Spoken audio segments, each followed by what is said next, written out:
10 parks that could get the B&M Surf Coaster. B&M unveiled the Surf Coaster a few years ago, and ever since, roller coaster enthusiasts haven't stopped talking about it. What kind of coaster will it be? A second generation stand-up coaster? A launch coaster? Or maybe a launched flying coaster?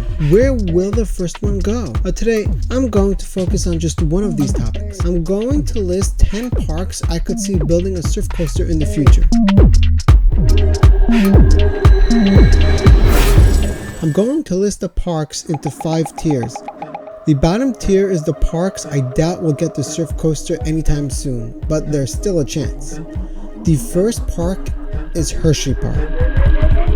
Hershey Park is once again working with B&M since they contracted them to build the massive hypercoaster Canobie for the 2020 season. Rumor has it that Hershey Park signed on a multiple coaster with B&M, meaning they plan to buy more models from the Swiss manufacturer within a certain period of time.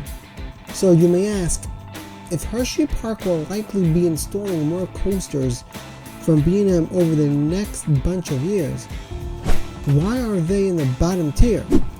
Well, that is because I think the park will install a dive or wing before looking at the surf. I do think they will probably get the surf coaster eventually, but I doubt it will happen in the near future, which is why I put Hershey in the bottom tier. The other park in the bottom tier is Holiday World. Holiday World built the first actual B&M launch coaster ever. Thunderbird opened just a few years ago and it was a huge success. I would bet on the park going the steel route again for their next coaster, and maybe they'll even get a B&M again, but chances of it being the surf in my opinion is quite low. The surf coaster seems to be a launch coaster, as we saw in the lean B&M filed against Seaworld last year. Being that Holiday World's last coaster was the first in-house B&M launch ever, I don't see it likely that they'll get the surf coaster anytime soon, though it definitely is very possible, which is why Holiday World is in the bottom tier on this list. Moving on to the fourth tier, we have 3 parks. The first is Silver Dollar City. Silver Dollar City is a little bit of a tricky park. It's operated by Herschend, who also operates Dollywood. The park gets interesting and unique additions with a large price range. Dollywood, Silver Dollar City's sister park in Pigeon Forge, Tennessee, got a B&M wing coaster while Silver Dollar City did not. That leads me to think the park may not get the surf coaster. However, I think there's a pretty high chance they'll get one. I don't think it'll be their next coaster, but I think it'll come after that. I have an entire video on my thoughts for their next coaster that you want to check out. Anyway, I put them in the 4th tier, because while I think they have a pretty high chance of getting the surf coaster, I wouldn't be surprised if it didn't happen. The next park in the 4th tier is California's Great America. It's a pretty simple story with this park. They need a B&M and a surf coaster would fit pretty well. They can be used to test out new rides for the Cedar Fair chain, so I could definitely see them getting a surf coaster as their next coaster. The only problem is B&M coasters are expensive, and Cedar Fair doesn't really love spending a whole lot of money on this park. But even so, I think there's a very solid chance they get one of the first surf coasters in the country, though I would definitely not be shocked if they didn't, which is why this park is in the 4th tier. The final park in the 4th tier is Seaworld San Antonio.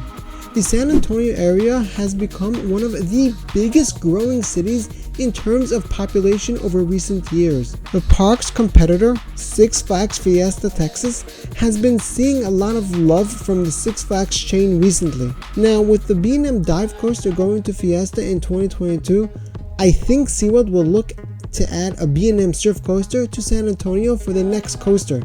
The only issue I have with this is that once again B&Ms are expensive, so I'm not sure Seaworld will want to spend that much on this park, which is why I put it in the 4th tier.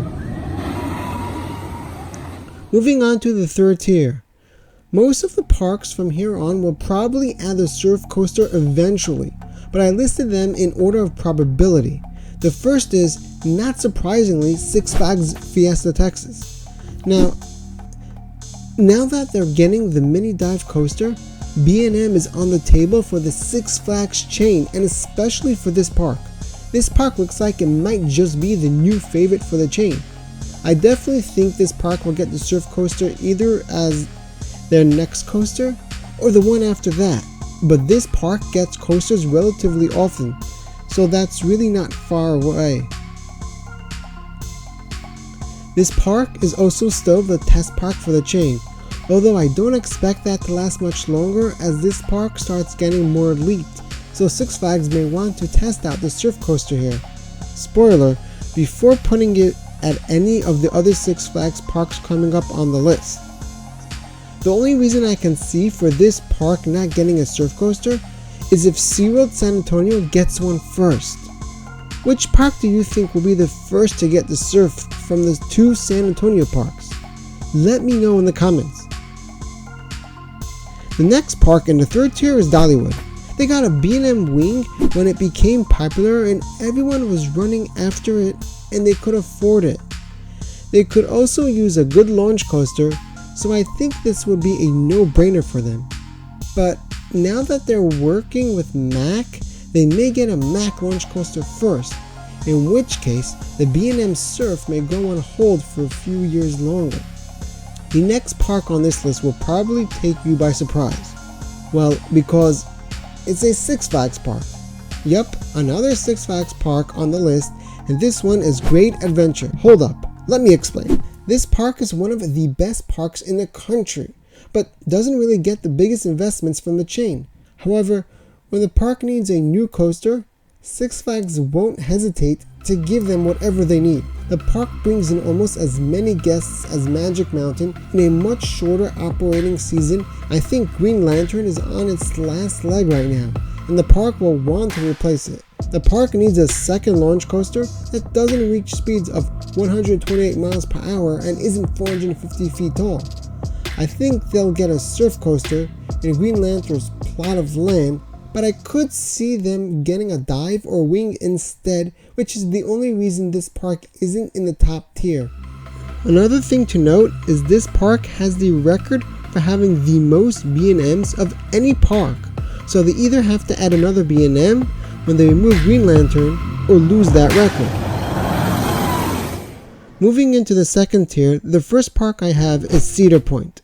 This park has a B&M invert, dive, wing, and floorless, so why would they get a surf? Cedar Point is absolutely top tier, and the chain won't pass up an opportunity to give this park a great coaster. That being said, the chain is in a little bit of a financial struggle right now, so they may decide to scale back on major investments like this to a park such as Cedar Point, which doesn't really need them, but I doubt that'll happen. Next park in the second tier is Six Flags Great America. This park is the B&M testing grounds for the world. They got the first of so many of the B&M models and are the only park in the chain with B&M's most recent model, the Wing Coaster. The park is due for a coaster, and I know many are predicting the Axis, but I have another idea. The B&M Surf Coaster. The Axis would be the park's third SNS in a row, so that would be weird, but that's a topic for another time.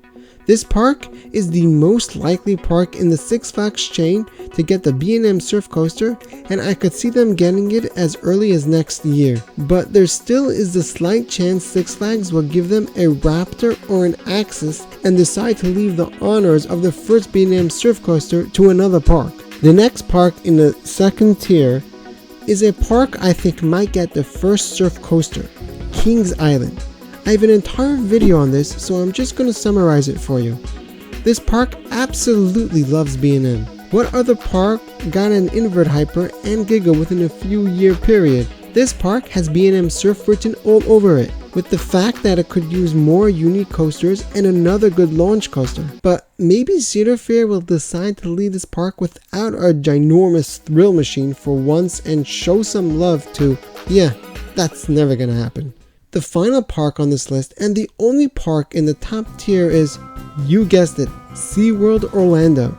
This was basically confirmed. I mean, track was spotted, B&M filled the lane. I think the first B&M surf coaster will open here in late spring 2023. The park probably already paid a big chunk of the coaster, so scrapping it at this point would be stupid. Icebreaker is opening in February, and I think that is to spread out the two coasters as much as possible. Instead of Icebreaker and Surfbreaker, never mind, that's a bad name, opening a year after each other. Icebreaker could open in February and the Surf Coaster in May or June of the following year, leaving an extra few months in between the coasters. 2020 really set the coaster industry back a lot, but I think 2023 and 2024 will be the years where we finally see the surf coaster come to life in parks around the world. But what is the surf coaster? I share my thoughts in this video here, and wait till you hear my theory.